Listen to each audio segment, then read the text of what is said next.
Selamat malam, perkenalkan kami dari kelompok 1 mata kuliah komputasi paralel dan terdistribusi dari kelas B. Sebelumnya, perkenalkan nama saya Niputu Febriana Pradiptaningrat, biasa dipanggil Febi, dengan NIM 092. Di sini saya bersama tiga rekan saya yang bernama Niwayan Erlin Sartika Putri, biasa dipanggil Erlin, dengan NIM 124. Kemudian ada Muhammad Amru Ramadan, biasa dipanggil Amru dengan NIM 106. Dan ada Muhammad Abiyu Salam, yang biasa dipanggil dengan Abiyu, dengan NIM 085. Hari ini kami akan mempresentasikan topik Convolution Image Processing dengan CUDA, khususnya kernel 3x3 dan Shared Memory Optimization. Sebelum masuk ke detail teknis, mari kita bahas dulu kenapa topik ini penting. Image processing seperti blur, deteksi tepi, atau sharpening itu membutuhkan operasi matematis di setiap pixel gambar. Bayangkan sebuah foto dengan resolusi tinggi, itu bisa punya jutaan pixel. Kalau diproses satu persatu secara sekuensial menggunakan CPU biasa, prosesnya akan sangat lambat. Di sini, GPU dengan CUDA berperan. GPU memungkinkan ribuan pixel diproses secara bersamaan, secara paralel karena setiap pixel itu sebenarnya bisa dihitung secara independen tanpa harus menunggu hasil pixel lainnya. Inilah yang membuat convolution image processing jadi studi kasus yang ideal untuk belajar komputasi paralel. Selanjutnya, saya akan serahkan ke Erlin untuk menjelaskan konsep dari convolution itu sendiri dan jenis-jenis kernel yang digunakan. Terima kasih Feby, saya Erlin akan menjelaskan apa itu convolution. Convolution itu sederhananya adalah operasi menggeser sebuah matriks kecil disebut kernel. Dalam kasus ini berukuran 3x3 ke seluruh permukaan gambar. Di setiap posisi, nilai output pixel dihasilkan dari perkalian dan penjumlahan atau wake sum dari 9 pixel tetangganya. Dengan nilai kernel tersebut, seperti yang terlihat di slide, kernel ini bergerak dari posisi -1 sampai 1 relatif terhadap pixel yang sedang diproses. Selanjutnya, ada 3 jenis kernel 3x3 yang umum digunakan. Pertama, Gaussian blur, yang berfungsi menghaluskan gambar dan mengurangi noise. Nilainya berbobot lebih besar di tengah. Kedua, ada Sobel yang digunakan untuk mendeteksi tepi atau garis objek. Kalian bisa lihat nilainya negatif di satu sisi dan positif di sisi lain. Ini yang menangkap perubahan intensitas.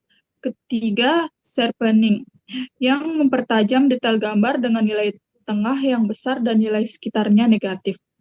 Ketiga kernel ini akan kita tunjukkan hasilnya nanti di bagian studi kasus. Sekarang saya serahkan ke Amru untuk menjelaskan kenapa kita menggunakan CUDA dan bagaimana arsitekturnya. Oke, saya akan masuk ke bagian yang lebih teknisnya, di mana pertanyaan itu kenapa harus pakai CUDA? Karena setiap pixel dalam convolution itu bisa dihitung secara independen. Istilahnya teknisnya embarrassingly parallel, CPU itu unggul untuk task yang sekuensial. Tapi untuk task sederhana yang diulang-ulang dalam jumlah yang sangat banyak, seperti ini GPU jauh lebih unggul karena punya ribuan core yang kecil yang bisa jalan bersamaan dibandingkan dengan CPU yang hanya punya beberapa core. Ya, dimana untuk memahami CUDA itu kita perlu tahu arsitekturnya. Ada hierarki eksekusi yang dimana thread sebagai unit terkecil yang menghitung satu pixel dikumpulkan menjadi blok dan kumpulan blok itu membentuk grid yang mencakup seluruh gambar. Selain itu juga ada hierarki memori yang dimana registernya yang tercepat per thread, share memori yang cepat dan dipakai bersamaan dalam satu blok, dan global memory yang paling lambat tapi bisa diakses oleh semua thread. Nah, disinilah munculnya masalahnya pada pendekatan naive. Setiap thread langsung mengambil pixel tetangganya dari global memory. Masalahnya itu pixel yang sama itu sering diakses berulang-ulang oleh thread yang bertetangga. Ini namanya redundant memory access. Karena global memory punya latensi yang tinggi, ini jadi bottleneck performa tinggi. Semakin besar gambar atau kernelnya, semakin parah dampaknya. Oke, selanjutnya saya akan serahkan ke teman saya, Abiu. Baik, saya akan menjelaskan untuk solusi dari masalah tersebut. Jadi, untuk solusinya adalah menggunakan shared memory tiling. Caranya, satu blok thread akan bersama-sama men-load tile atau bagian gambar ke shared memory terlebih dahulu, termasuk halo atau border tambahan 1 pixel di setiap sisi. Ini diperlukan karena kernel 3x3 butuh akses ke pixel tetangga. Setelah semua data masuk, kita gunakan fungsi sync threads untuk memastikan seluruh thread dalam blok sudah selesai di loading sebelum mulai komputasi. Barulah setelah itu, semua thread menghitung convolution langsung dari shared memory yang jauh lebih cepat dibanding harus bolak-balik ke global memory. Nah, sekarang masuk ke studi kasus. Di sini saya akan menunjukkan hasil before after dari 3 kernel. Yang pertama ada Gaussian blur yang membuat tepinya itu objek lebih halus dan noise-nya berkurang. Kemudian yang kedua ada Sobel edge detection yang hanya menyisakan garis tepi objek.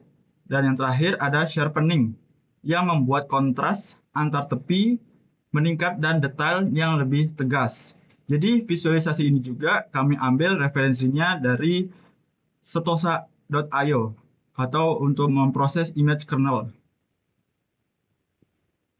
Sebagai kesimpulan, convolutional 3x3 sangat cocok untuk diparalelkan karena sifatnya yang independen per pixel. Optimasi shared memory secara signifikan mengurangi redundant akses ke global memory, sehingga meningkatkan performa eksekusi secara keseluruhan. Dan studi kasus yang kami tunjukkan membuktikan fleksibilitas convolution untuk berbagai kebutuhan image processing. Kemudian ada beberapa referensi yang kami gunakan adalah NVIDIA CUDA Programming Guide berbahasa C dan juga beberapa buku Crick dan Hu Programming Massive Processor serta Setosa.io untuk visualisasi interaktifnya. Mungkin yang ini bisa yang kami sampaikan, kurang lebihnya mohon maaf. Terima kasih.